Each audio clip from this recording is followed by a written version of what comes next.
जे उपस्थित असणारे सर्व माझे विद्यार्थी विद्यार्थिनी, टीचिंग नॉन टीचिंग स्टाफ, जमलेल्या बंधू भगिनींनो, माझ्या तरुण मित्रांनो, मी सुरुवातीलाच भारत फोर्ज कंपनीच्या CSR निधीतून आपल्या माळेगाव ITIला देण्यात आलेल्या CNG सिम्युलेशन लॅबच्या उद्घाटनाच्या करता ज्यांनी पुढाकार घेतला, विशेषतः भारत फोर्ज कंपनीचे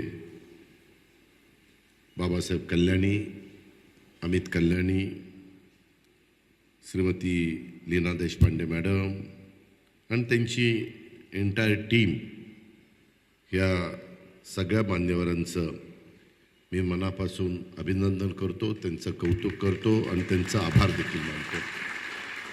कारण तुम्ही बघता समाजामध्ये खूप जण खूप काही कमवतात, परंतु ज्यावेळेस काही द्यायचा प्रसंग आला तर तशा प्रकारचा दिलदारपणा, तशा प्रकारची दानशूरपणा हा फार कमी लोकांच्यामध्ये आपल्याला पाहायला मिळतो.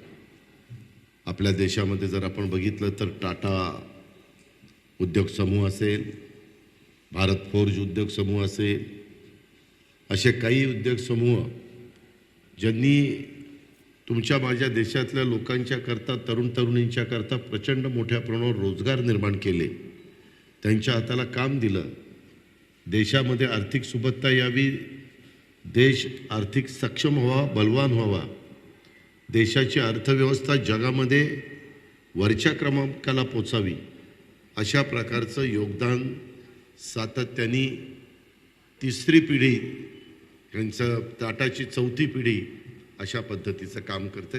त्याच्याबरोबर इतर पण कंपन्या आहेत, परंतु ह्या लोकांचा उल्लेख, ह्या कंपन्यांचा उल्लेख आवर्जून घ्यावा असा वाटतो. भारत फोर्ज त्याच्यामध्ये ऑटोमोटिव्ह, तसंच एरोस्पेस, औद्योगिकरण, नूतनीकरणक्षम ऊर्जा अशा विविध क्षेत्रामध्ये जगभरामध्ये ह्या कंपनीनं नावलौकिक मिळवलेल्या आणि भारत फोर्ज कंपनीचं देशाच्या विकासामध्ये मी मगाशी सांगितलं तसं फार मोठं योगदान आहे. आणि ते ठराविकच भागात जातात असं नाही, ग्रामीण भागामध्ये देखील जातात. कुठं ना कुठं त्यांची वेगवेगळ्या प्रकारची युनिट आहेत. आपल्या बारामतीमध्ये पण आहे, आपल्या इंदापूरमध्ये पण आहे, आपल्या पुण्यामध्ये पण आहे. अनेक ठिकाणी त्यांच्या कंपन्याचे वेगवेगळे उद्योग तिथं त्या ठिकाणी ते करतात. उद्योग क्षेत्रातल्या त्यांच्या कामगिरीबरोबरच CSR उपक्रमाच्या माध्यमातून त्यांनी मला मगाशी एक पुस्तक दिलं.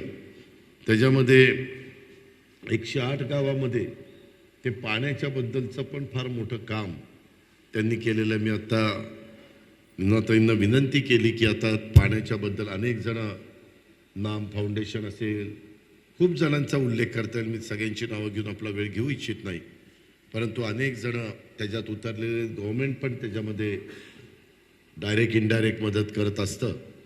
आणि त्याच्यामुळे तुम्ही आत्ता जे CNG सिम्युलेशन लॅबच्या करता मदत केली, ती खऱ्या अर्थाने येणाऱ्या नवी पिढीच्या करता अतिशय महत्त्वाची. आज मुलं मुली घडवण्याचं काम आमचं ITI करतं. फार वेगळा उद्देश डोळ्यासमोर ठेवून त्यावेळेस ITI स्थापन करण्यात आलं. हे ITIच्या बाबतीमध्ये त्या काळामध्ये भुजंगराव तावरे हे आपल्या माळेगावचे सरपंच असताना, माळेगावला सुदैवाने फार मोठ्या प्रमाणावर जमीन ही गायरान म्हणून होती, परंतु भुजंगराव आत्माराम तावरे यांनी गावचे सरपंच असताना शासकीय ITI उभं करण्याच्या करता 30 एकर जमीन दिली. नंदन डेअरीच्या करता त्यांनी त्या ठिकाणी जमीन दिली 40 एकर. आणि शिवप्रसारक मंडळ, ज्याच्यातनं पॉलिटेक्निक कॉलेज, इंजिनिअरिंग कॉलेज, तिथंही त्यांनी त्या ठिकाणी जमीन दिली. मला आठवतं आहे सुरुवातीच्या आम्ही अतिशय विद्यार्थी दशेत असताना तिथं झोपड्या होत्या. काहीतरी इंदिरा गांधींनी एक कार्यक्रम आणलेला होता आणि झोपडपट्टी निर्मूलन कार्यक्रम, गरिबी हटावचा. आणि त्यावेळेस त्या झोपड्या टाकलेल्या होत्या, पण नंतर त्यांना आपण दुसरीकडे शिफ्ट केलं आणि ती एक सुंदर प्रकारची इन्स्टिट्यूट त्याही भागामध्ये उभी राहिली. तिथं जर लक्ष दिलं नसतं तर पुढं मागे अतिक्रमण झाली असती, आणखीन काय झालं असतं सांगता येत नाही. परंतु एखाद्याने दूरची दृष्टी दाखवली आणि एक मनाचा मोठेपणा दाखवलं तर काय घडू शकतं ते आपल्या माळेगावच्या बाबतीमध्ये भुजंगराव तावरे साहेबांनी घडून दाखवलेलं आहे. त्यांचे पण आज मी आवर्जून आठवण त्या ठिकाणी करतोय. एकंदरीतच आज माझ्या विशेषतः भारत फोर्ज कंपनीचं मोठं जे काही काम त्यांनी उभं केलेलं आहे त्याच्यामध्ये कल्याणी ग्रुपचे संस्थापक स्वर्गीय निलकंठराव कल्याणी यांचा सामाजिक कार्याचा वारसा अतिशय सक्षमपणे यशस्वीपणे आमच्या भारत फोर्जचे कंपनीचे चेअरमन आणि मॅनेजिंग डायरेक्टर सन्माननीय बाबासाहेब कल्याणी आणि अमित कल्याणी यशस्वीपणे पुढं चालवत आहेत.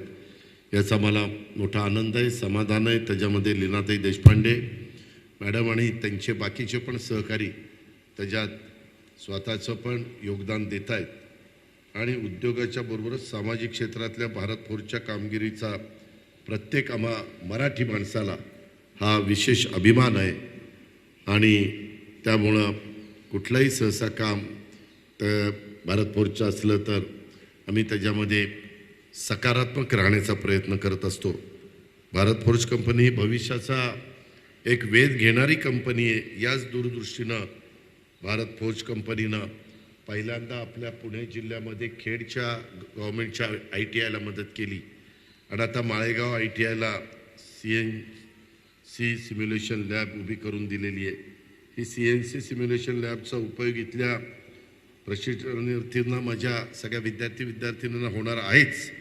इथून प्रशिक्षण घेतल्यानंतर उद्योग क्षेत्रात त्यांच्या हाताला लगेच काम मिळेल ह्याबद्दल माझ्या मनामध्ये तिळमात्र शंका नाही. ज्या पद्धतीने इथल्या विद्यार्थ्यांना या CNG सिम्युलेशन लॅबचा उपयोग होणार आहे त्याच पद्धतीनं अत्यंत अत्याधुनिक मशीनवर काम करणारे प्रशिक्षित मनुष्यबळ या निमित्तानं उद्योग क्षेत्राला मिळणार आहे. त्यामुळे एकाच वेळी 2 उद्दिष्ट ही आपल्याला साध्य करता येणार आहे. आत्ता ज्यावेळेस आम्ही उद्घाटन केलं थोडंसं मला तारीख द्यायला वेळ लागला, परंतु तोपर्यंत न थांबता आधीच आपण कोर्सेस इथं सुरू केलेले आहेत, प्रशिक्षण सुरू केलेलं आहे आणि काही मुलांना पण तिथं एक विनंती केली. त्यांनी पण कशा प्रकारचं त्यांना मशीनवर काम करण्याची गरज नाही, ह्याच CNC सिम्युलेशन लॅबमध्ये त्यांना एकदा अनुभव आला तर मग मशीनवर पण काम करायला त्यांना कुठलाही मनामध्ये भीती घबराट ही त्या ठिकाणी राहणार नाही आणि त्याच्यामुळं एकाच वेळेस 2 उद्दिष्ट आमचे मुलं मुली तिथं साध्य करणार आहेत. भारत फोर्ज कंपनीच्या या दूरदृष्टी उपक्रमाचं इतर कंपन्यांनी सुद्धा अनुकरण केलं पाहिजे. ही शासनाची जबाबदारी मी नाकारत नाही.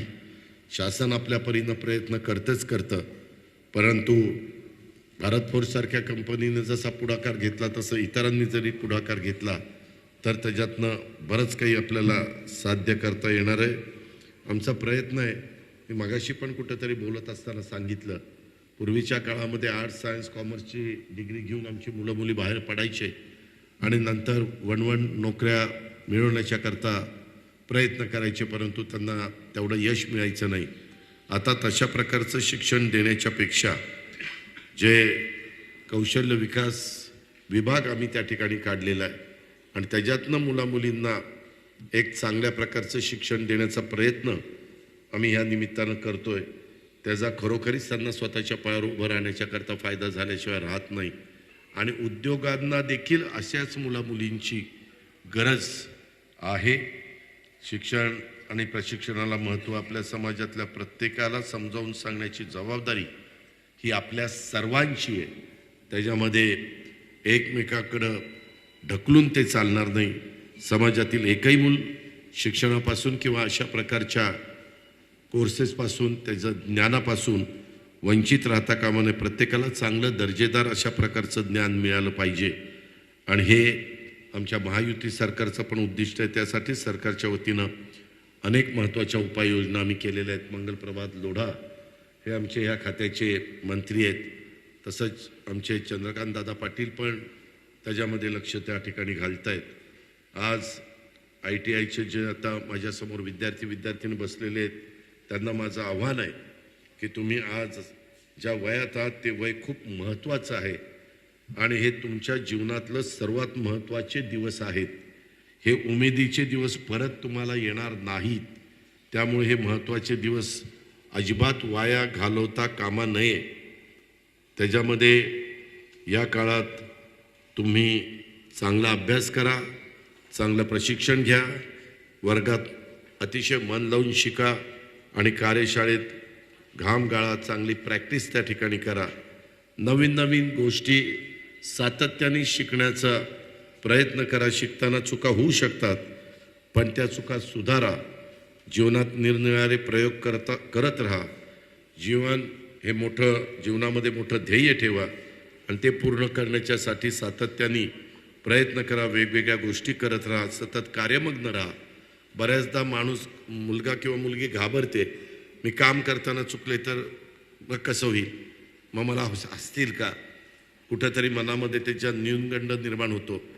मुलींनो, जो काम करतो तोच चुकतो, जो कामच करत नाही तो कशाला चुकल, झाला कामच करत नाही. त्याच्यामुळं तुम्ही अजिबात तशा प्रकारची भीती मनामध्ये बाळगू नका, असं माझं तुम्हाला सगळ्यांना आव्हान आहे. प्रशिक्षणार्थींनी चांगलं प्रशिक्षण घेऊन त्यांच्या जीवनातील आव्हान पेलण्यासाठी स्वतःला सक्षम करणं हे तुम्ही बसणाऱ्या प्रत्येकाचं समोरच्यांचं कर्तव्य आहे. हे कर्तव्य तुम्ही पार पाडावं अशा प्रकारचं आव्हान एक राज्यातला सहकारी या नात्याने मी आपल्याला सगळ्यांना करतो. तुम्हाला यशस्वी करिअरसाठी शुभेच्छा देखील देतो. आत्ता बोलत असताना आम्ही ताईंना सांगत होतो की लीनाताई पुढं अजून कुठं, तर त्यांनी सांगितलं इंदापूरच्या ITIमध्ये ते आता पुढचं लक्ष घालतायत. अशा प्रकारे एक एक नवीन जे काही रिसर्च होतो त्या रिसर्चमधनं काही गोष्टी पुढे येतात, त्या मुलींच्यापर्यंत पोचवण्याच्या करता जो अतिशय महत्त्वाचं काम CSRमधनं भारत फोर्ज कंपनी आणि त्यांचे सगळे मान्यवर करतात, त्याचं खरोखरीच मी कौतुक करतो. त्यांचं मनापासून मी ते अभिनंदन करतो. मी माझ्या समोर बसणाऱ्या मुलांना देखील आवर्जून सांगतो की फार चांगल्या गोष्टी जगामध्ये जाण्याची तयारी तुम्ही त्या ठिकाणी ठेवा. आता मी कुंदन म्हणून आमच्या सेक्रेटरी आहेत शालेय शिक्षण विभागाच्या आणि दीपक केसरकर मंत्री महोदय आहेत, त्यांना आम्ही एक करार करण्याच्या करता पाठवलं. 4 लाख तरुणांना जर्मनीमध्ये रोजगाराची संधी उपलब्ध होणार आहे आणि ती मुलं आमच्या महाराष्ट्रातनं जावी. त्यांनी त्याच्यामध्ये जर्मन भाषा शिकण्याचा प्रयत्न करायचा, ते पण शिकवण्याचं काम आम्ही करू. आणि त्यांना तिथं जर्मनीबरोबरच आमचं जपानशी बोलणं झालं आहे, आमचं फ्रान्सशी बोलणं झालेलं आहे. त्या देशातून देखील त्यांना कुशल मनुष्यबळाची मागणी आहे. त्यामुळे तुम्हाला येत्या काळामध्ये परदेशात काम करण्याची मोठी संधी आहे. त्यामुळं मन लावून तुम्ही प्रशिक्षण पूर्ण करा. तिथं पगार देखील त्यांनी साधारण 2 लाख रुपये महिन्याला पगार मिळेल अशा प्रकारे त्यांनी सुतोवाच केलेला आहे. फक्त तिथं गेल्यानंतर कुठंही भारताचं नाव कमी होणार नाही, महाराष्ट्राचं नाही, ज्या गावातनं ज्या भागातनं आला त्यांचं आईवडिलांचं कुणाचं नाही, अशा पद्धतीने ती जर्मनी आहे, आपण भारतात आहोत. त्याच्यामुळं आपली जी मराठी संस्कृती आहे, आपली जी शिवशाहू फुले आंबेडकरांची विचारधारा आहे, त्या विचारधारेचं सतत स्मरण करत आपल्याला पुढं जायचं आहे.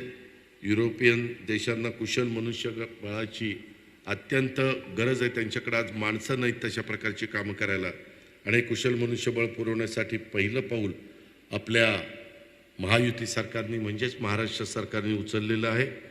या वर्षाच्या सुरुवातीलाच जर्मनीतल्या बाडेन-बुर्टेनबर्ग या औद्योगिकदृष्ट्या अतिप्रगत राज्याशी राज्य सरकारनं महत्त्वपूर्ण सामंजस्य करार केलेला आहे.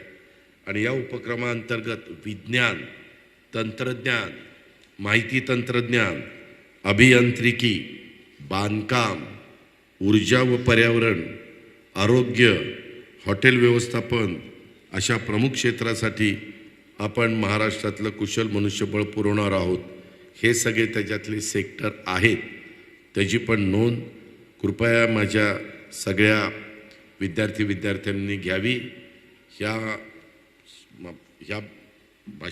भाषणातून महाराष्ट्रातल्या पण मुलामुलींनी त्याची त्या ठिकाणी नोंद घ्यावी. आज आम्ही मध्ये तुम्हाला आठवत असेल की देशाचे तिसऱ्यांदा पंतप्रधान झाल्यानंतर महाराष्ट्राच्या बद्दल काही ना काही वेगळी टीका करण्याचा प्रयत्न विरोधक करतात. परंतु पंतप्रधानांनी पालघर म्हणून आपला जिल्हा आहे, तिथं डहाणू म्हणून एक तालुका आहे, परिसर आहे, तिथं अतिशय सुंदर वाढवण बंधाऱ्याची साईट आहे, वाढवण बंधारा.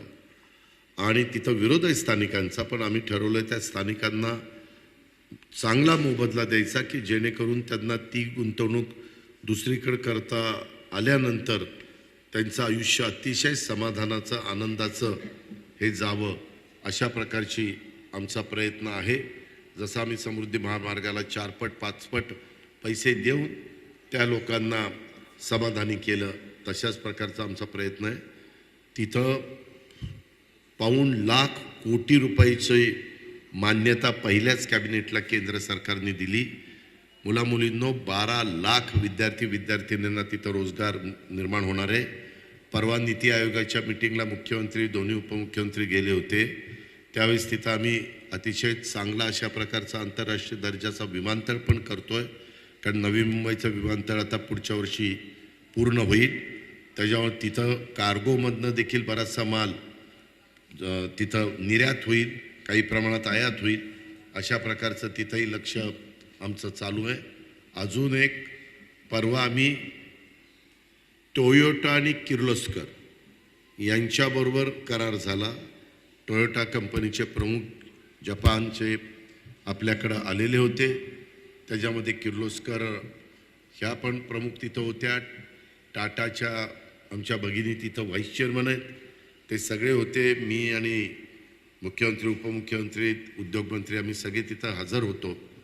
तिथं काही हजार कोटी रुपयाची गुंतवणूक टोयोटा कंपनी जी लेक्सस गाड्या, जी लँडक्रुझर गाड्या, जी फॉर्च्युनर गाड्या, जी आपली इनोवा गाड्या तयार करते आणि बेंगलोरला त्यांची आत्ता फॅक्टरी आहे.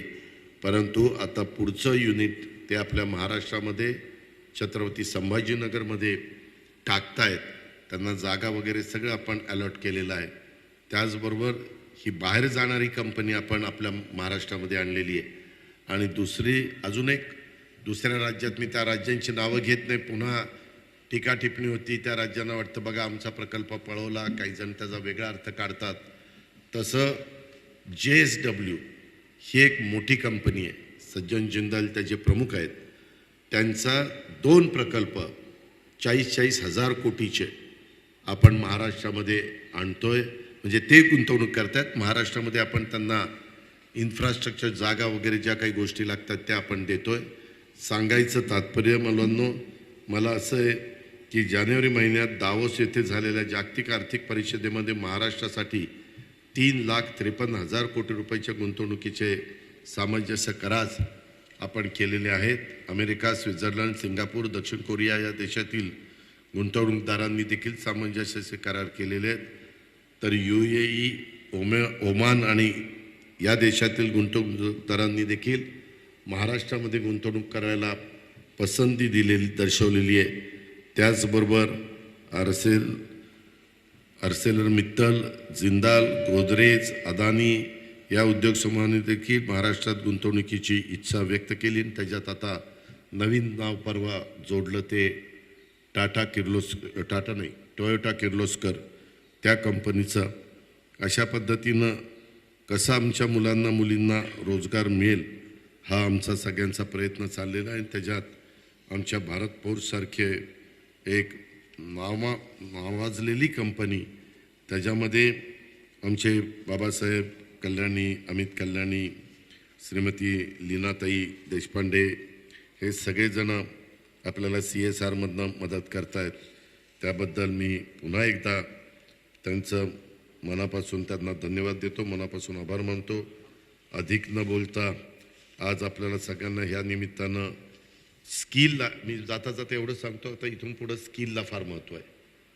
आता जुन्या पद्धतीचं शिक्षण जे तुम्हाला मिळायचं म्हणजे पूर्वीच्यांना मिळालेलं आहे त्या गोष्टीला आर्ट्स सायन्स कॉमर्सला इतकं महत्त्व राहिलं नाही जेवढं स्किलला आहे. आणि त्याचा उपयोग हे माझ्या नवीन पिढीनं पुरेपूर घ्यावा. तुमच्याकरता ज्या ज्या पायाभूत सुविधा करायच्यात, ज्या ज्या गोष्टी करायच्यात त्या करण्याच्याकरता लोकप्रतिनिधी या नात्याने आम्ही कुणी कमी पडणार नाही हा विश्वास व्यक्त करतो आणि आपल्या सगळ्यांची रजा घेतो. जय हिंद जय महाराष्ट्र. दुसरे एक जाता जाता मी तुम्हाला सांगतो, एक गोष्ट राहिली. मी ज्यावेळेस अर्थमंत्री म्हणून काम करत असतो त्यावेळेस अनेक प्रकारच्या फाईल माझ्याकडे येतात. ITIच्या मुलांना पूर्वी साधारण 40 रुपये दरमहा स्टायपंड मिळत होता. त्याच्यामध्ये माझ्यापुढं फाईल आली आणि तो 40 रुपयाच्या ऐवजी मी 500 रुपये दरमहा करू शकलो. 40 वर्षापासून ह्या मुलांना स्टायपंड 40 रुपये होता, त्याच्यामध्ये वाढ झालेली नव्हती. मंगलप्रसाद लोढा हे कौशल्य विकासाचे मंत्री, त्यांनी मला तो प्रस्ताव सादर केला. जिथं देण्याची गरज असते तिथं अजिबात काटकसर करून चालत नाही ह्याची जाणीव ही आम्हाला असल्यामुळं आम्ही त्याच्यामध्ये हा निर्णय घेतला. आत्ता देखील आम्ही स्टायपंड करता मिनिमम 6,000 आणि मॅक्झिमम 10,000 12वी डिप्लोमा आणि डिग्री अशाही दरवर्षी 10 लाख विद्यार्थिनींना 10,000 कोटी रुपयाचं बजेट आम्ही केलेलं आहे. त्याच्यातून पण तुम्ही ते शिकावं, तुम्हाला ज्याच्यामध्ये आवड असेल ते. आणि मग त्याला आम्ही गव्हर्नमेंट ऑफ महाराष्ट्राचं तुम्ही अशा प्रकारचा कोर्स प्रशिक्षण घेतलेलं आहे असं एक सर्टिफिकेट आम्ही तुम्हाला देणार आणि त्याचा उपयोग तुम्हाला पुढं तुमच्या आवडीची नोकरी मिळण्याच्याकरता आणि तुम्ही अनुभवी त्याच्यामध्ये आहेत असं त्याच्यातनं दिसण्याकरता तुम्हाला ती संधी ही राज्य सरकारने दिलेली आहे. त्याही गोष्टीचा फायदा माझ्या महाराष्ट्रातल्या विद्यार्थ्यांनी घ्यावा अशी त्यांना आग्रहाची कळकळीची विनंती करतो. या ठिकाणी थांबतो. जय हिंद जय महाराष्ट्र.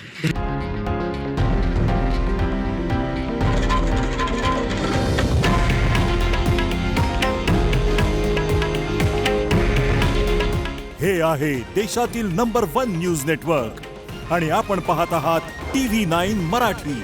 काळजी तुमची, हित महाराष्ट्राचं.